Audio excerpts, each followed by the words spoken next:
আসসালামু আলাইকুম। HRL IT take YouTube চ্যানেলের পক্ষ থেকে সবাইকে জানাচ্ছি শুভেচ্ছা এবং অভিনন্দন।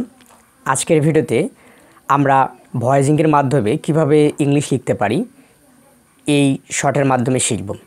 এজন্য আমরা কিবোর্ড থেকে উইন্ডোজ প্লাস এইচ বাটন একসাথে প্রেস করব এবং আমাদের ভয়েসটা এখানে চালু হয়ে গেছে। Choose the correct answer, stop to write, who is that man writing outside, they let us go to outside। যাই হোক, আমরা দেখতে পারলাম যে আমি যেগুলো ইংলিশ বলছি এগুলো কিন্তু এখানে টাইপিং করছে। আজকের ভিডিওটি ভালো লাগলে অবশ্যই ভিডিওটিতে একটি লাইক দিবেন এবং আমাদের চ্যানেলটি সাবস্ক্রাইব করে আমাদের পাশে থাকবেন।